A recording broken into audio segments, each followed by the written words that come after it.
The night shift. At Riverside rest stop. I worked the night shift at a rest stop off Interstate 40 for 8 months. It was one of those places you pass without thinking about it. Bathrooms, vending machines, a small visitor center with maps nobody takes. The job was easy. Keep things clean, lock up at 6 in the morning, stay awake. Most nights, I'd see maybe 10 people. Truckers mostly. Families on road trips who couldn't wait until morning. I'd watch them from the visitor center window. Park, use the restroom, leave. Sometimes they'd wave. I'd wave back. That was the extent of it. The rest stop sat between two small towns, 40 miles in either direction. Behind it, dense forest. In front, the highway. At night, with the floodlights on, it felt like the only lit place for miles. Everything beyond the parking lot disappeared into darkness. I started in January. By March, I had the routine down. I'd bring a thermos of coffee, a book, my phone for the slow hours. I'd do a walkthrough every hour, check the bathrooms, pick up trash. It was quiet work. I liked that about it. The man in the blue sedan started showing up in April. I noticed him because he came 3 nights in a row. Same car, same time, around 2 a.m. He'd park in the same spot, close to the building, but not directly under a light. He'd sit in his car for maybe 20 minutes. Then he'd get out, use the restroom, and leave. The first night, I didn't think much of it. The second night, I recognized the car. The third night, I watched him more carefully. He was tall, thin. He wore a jacket even though it wasn't cold. He walked slowly, like he was tired. When he came out of the restroom, he'd stand in the parking lot for a moment, looking around. Then he'd get in his car and drive away. After the third night, he didn't come back for a while. I forgot about him. In May, he returned. Same pattern, same time, same spot. But now it was every night. For a week straight, he showed up at 2 a.m., sat in his car, used the restroom, and left. I started expecting him. The lighting in the parking lot. The lighting in the parking lot created shadows that made it hard to see details. But I got a sense of him, the way he moved, the way he stood, the way he'd pause before getting back in his car, like he was thinking about something. One night, I was outside emptying trash when he pulled in. I heard his car before I saw it. The engine had a particular sound, a low hum that I'd started to recognize. He parked. I kept working, dragging the trash bag toward the dumpster. I could feel him watching me. I didn't look over. I finished with the trash and walked back inside. Through the window, I saw him get out of his car. He walked to the restroom. He was inside for maybe 5 minutes. When he came out, he didn't go straight to his car. He walked toward the visitor center, toward the window where I was standing. He stopped about 10 feet away. He looked at the window. I don't know if he could see me through the glass. The lights inside made it hard to see out at night, but he stood there, looking.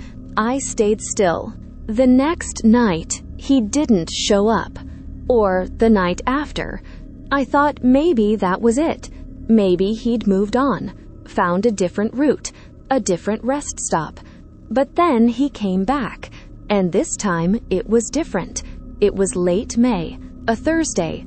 He pulled in at 2 a.m. like always, but instead of sitting in his car, he got out immediately. He walked to the restroom. He came out, and then he walked to the visitor center door. He tried the handle. The door was locked. I always kept it locked at night. He stood there for a moment, his hand on the handle. Then he knocked. 3 slow knocks. I was sitting at the desk inside. I didn't move. I watched him through the window. He waited. Then he knocked again. 3 more times. Slow, deliberate. I should have said something. Asked if he needed help. That's what I was supposed to do. But something stopped me. Something about the way he knocked, the rhythm of it, the patience. He stood there for maybe a minute. Then he walked back to his car and left. After that night, I started keeping a log. How long he stayed. What he did. I'm not sure why I did this. Maybe I thought if something happened, I'd have a record. Maybe I just needed to feel like I was doing something. He came back every night for 2 weeks. Always the same. Park, restroom, walk to the visitor center, try the door, knock 3 times, wait, leave. I never opened the door. I never spoke to him. I just watched. One night, I decided to do a walkthrough while he was there. I wanted to see what he'd do if I was outside. I waited until he parked. I grabbed my flashlight and went out through the side door. I walked toward the picnic area, away from where he was parked. I heard his car door open. I heard his footsteps. I kept walking, shining my flashlight on the tables, pretending to check for trash. I could hear him walking to the restroom. The door opened, closed. I waited. After a few minutes, the door opened again. I heard his footsteps, but they weren't going back to his car. They were coming toward me. I turned around. He was standing maybe 30 feet away. The floodlights were behind him. So his face was in shadow. He didn't say anything. He just stood there. I stood there. We looked at each other. Then he spoke. His voice was quiet, flat. "Do you work here every night?" I hesitated. "Yes." He nodded slowly. "I thought so." He didn't say anything else. He turned and walked back to his car. He got in. He left.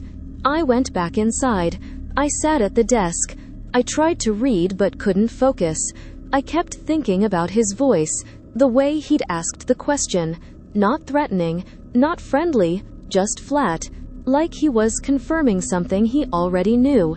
The next night, he came at 2 a.m. He parked, he got out, he walked to the restroom. But when he came out, he didn't walk to the visitor center.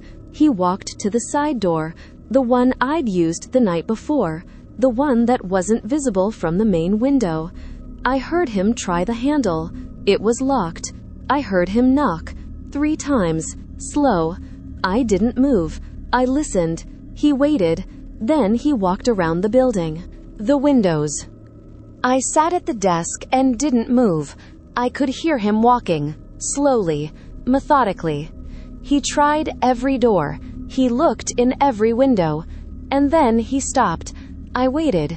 I couldn't hear anything. I stood up and walked to the main window. His car was still in the parking lot, but I couldn't see him.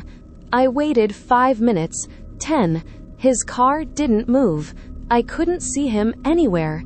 Then I heard a sound, a scraping sound. It was coming from above me, from the roof. I looked up at the ceiling. The sound moved, slowly, from one end of the building to the other. Something was on the roof, walking, dragging something. I stayed at the desk. I didn't move. I listened to the sound move across the roof, stop at the far end, and then go silent. I waited. Nothing. Just silence. After maybe 20 minutes, I heard his car start. I looked out the window. His car was pulling away. I never saw him get down from the roof. I never saw him walk back to his car. But he was gone. I called my supervisor the next morning. He asked if I felt unsafe. I said yes. He said he'd look into it. He said he'd check the security cameras. We didn't have security cameras. I knew that, but I didn't correct him. He never called me back about it. The man in the blue sedan didn't come back for a week. I thought maybe that was the end. Maybe he'd moved on. But I started noticing other things. During my walkthroughs, I'd find things that hadn't been there before. A shoe by the dumpster, a jacket on a picnic table, small things, things that could have been left by anyone, but they were always in places I'd checked earlier, places that had been empty. One night, I found a thermos on the bench outside the visitor center. It was identical to mine. Same brand, same color. I picked it up. It was still warm. I looked around the parking lot. There were no cars except mine. I took the thermos inside. I opened it. It smelled like coffee, just like mine. I threw it away. The next night, the thermos was back on the bench. I didn't touch it this time. The night after that, it was sitting on the desk inside the visitor center when I arrived for my shift. I know I locked the door when I left. I always locked the door. I stopped doing walkthroughs after that. I stayed inside. I kept the doors locked. I watched through the window. I didn't see anyone. But things kept appearing. A book on the desk. My book. The one I'd been reading. But I'd left it in my car. A coffee cup in the break room, still warm. A jacket on the back of my chair. It looked like mine, but mine was in my locker. I started leaving an hour early. I'd tell myself I'd just go home and come back, but I never came back early. I'd sit in my car in the parking lot and wait until exactly midnight to go inside. One night in June, I arrived at midnight and the visitor center lights were already on. I always turned them off when I left. I sat in my car and looked at the building. The lights were on. The door was closed. I couldn't see anyone inside. I called my supervisor. No answer. I called the police. They said they'd send someone. I waited in my car. I watched the building. I didn't see anyone come out. I didn't see any movement. The police arrived 20 minutes later. 2 officers. They checked the building. They checked the bathrooms. They checked the roof. They didn't find anyone. They asked if anything was missing. I said no. They asked if I wanted to file a report. I said no. They left. I went inside. Everything looked normal, but the thermos was on the desk again, the one I'd thrown away. It was sitting there, full of coffee, still warm. I picked it up. I opened it. I smelled it. Coffee. I poured it out in the sink. I threw the thermos in the dumpster outside. I locked the doors. I sat at the desk. Around 2 a.m., I heard a car pull into the parking lot. I looked out the window. It was the blue sedan. He parked in his usual spot. He got out. He walked to the restroom. He came out. He walked to the visitor center door. He tried the handle. It was locked. He knocked 3 times. I didn't move. He stood there for a moment. Then he spoke. But I could hear it clearly through the door. "Thank you for the coffee."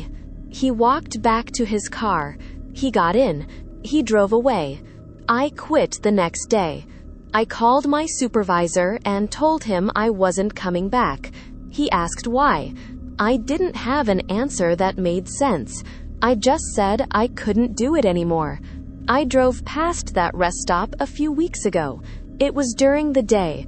I pulled in. I walked around. Everything looked normal, clean, quiet. The visitor center was open. A different person was working the desk. I didn't go inside. But as I was leaving, I saw something that made me stop. On the bench outside the visitor center, there was a thermos. Same brand, same color as mine. I got in my car. I left. I haven't been back. But sometimes, late at night, I'll be sitting in my apartment and I'll hear 3 slow knocks on my door. I never open it. I just wait until they stop. And then I hear footsteps, walking away, slowly, patiently. I moved twice after that. Different building, different part of town. It didn't matter.